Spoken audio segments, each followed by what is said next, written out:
Hello student. आज मैं आपको एमए द्वितीय सेमेस्टर से कुछ बहुविकल्पीय प्रश्नों के उत्तर लेके आई हूँ। जो आपका प्रथम प्रश्न पत्र है भक्ति काल, तो भक्ति काल से कुछ प्रश्नों के साथ उत्तर भी ले आई हूँ, जिसमें कबीर, सूर, जायसी, तुलसी और मीरा, इनको आपको पढ़ना है।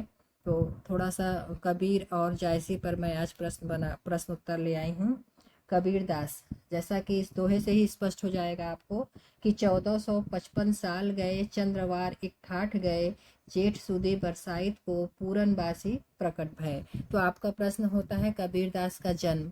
तो इस दोहे से ही स्पष्ट हो जाता है कि 1455 साल गए, तो संवत 1455 में पहला ही प्रश्न आपका बनता है कि कबीरदास का जन्म कब और कहाँ हुआ था। तो जन्म तिथि जो है उनकी, चूंकि विद्वानों में मतभेद है, लेकिन जन्म तिथि ज्येष्ठ सदी पूर्णिमा सोमवार संवत 1455 को काशी में इनका बताया जाता है और मृत्यु संवत 1575 माना जाता है। कबीरदास की रचनाओं के नाम आप सभी जानते हैं, साखी, सबद, रामायणी। लेकिन कभी कभी पूछता है कि साखी का अर्थ, तो साक्षी होता है, सबद एक गेय पद है, रामायणी जो है वो 7-7 चौपाइयों के बाद एक एक दोहे में रचित किया गया है। प्रश्न है कि कबीर के गुरु का क्या नाम है। कबीर के जो है गुरु का नाम जो है वो रामानंद है। आप बचपन से ही कबीर का जीवन परिचय पढ़ते चले आ रहे हैं। तो ऐसा यह भी बताया जाता है, बताती चलूँ आपको, कि इनका जन्म जो है एक विधवा ब्राह्मणी के गर्भ से बताया जाता है। उस ब्राह्मणी ने जो है उन्हें लोक लाज के भय से काशी के लहरतारा नामक तालाब के किनारे फेंक दिया था, जहां से नीरू और नीमा जुलाहा दंपत्ति ने इनको प्राप्त कर इनका जो है पालन पोषण किया था। तो आगे चलते हैं, कबीर के गुरु का नाम क्या है। कबीर के गुरु का नाम जो है वो रामानंद है। कबीर की भाषा को सभी जानते हैं कि सदुक्कड़ी भाषा कहा जाता है, लेकिन कबीर की भाषा को सदुक्कड़ी किसने कहा? वह जो है रामचंद्र शुक्ल ने कहा था। कबीर को भाषा का डिक्टेटर, अक्सर विस्तृत क्वेश्चन में ये प्रश्न पूछा जाता है कि कबीर को भाषा का डिक्टेटर माना जाता है, विवेचना कीजिए। तो इन्हें भाषा का डिक्टेटर कौन मानता है? वह हजारी प्रसाद द्विवेदी ने कहा था। कबीर की भाषा को पंचमेल खिचड़ी किसने कहा था?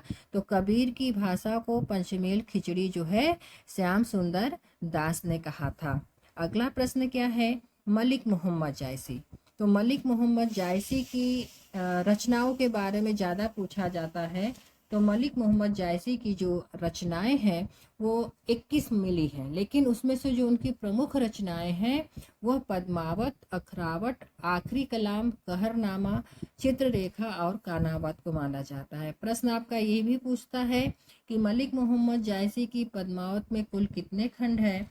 तो मलिक मोहम्मद जायसी की पद्मावत में कुल 57 खंड है। और आपको ये भी बताती चलूँ कि पद्मावत में चित्तौड़ के राजा रत्नसेन और सिंघल देव की राजकुमारी पद्मावती की प्रेम कथा का वर्णन मिलता है। पद्मावती की भाषा क्या है? तो पद्मावती की भाषा जो है अवधी है, और इसमें दोहा और चौपाई छंद का प्रयोग किया गया है। सूफी काव्य परंपरा का क्या जो प्रसिद्ध है, यह महाकाव्य है। कौन? पद्मावत। पद्मावत जो है सूफी काव्य परंपरा का प्रसिद्ध महाकाव्य है। हिंदी के प्रथम सूफी कवि भी पूछता है। तो हिंदी के प्रथम सूफी कवि जो है वो मुल्ला दाऊद को माना जाता है। और अन्य सूफी प्रसिद्ध कवियों में नाम बताती चलूँ तो हिंदी के प्रसिद्ध सूफी कवियों में मलिक मोहम्मद जायसी के साथ उस्मान, मुल्ला दाऊद, कुतुबुन असाइद और कुसल्लाब को भी माना जाता है। आइए अब आपको कुछ सूफी कवि और उनकी रचनाओं को बता दूं। तो सूफी कवियों में असाइद जो है उनकी रचना है हंसावली, मुल्ला दाऊद की रचना है चंदायन, और दामोदर कवि की रचना है लखम सेन पद्मावती कथा। कल्लोल कवि भी इसी सूफी कवि में आते हैं। तो इनका है ढोला मारूरा दूहा, कुतुबन की मृगावती और ईश्वर दास की सत्यवती कथा। तो आज के लिए इतना ही, धन्यवाद।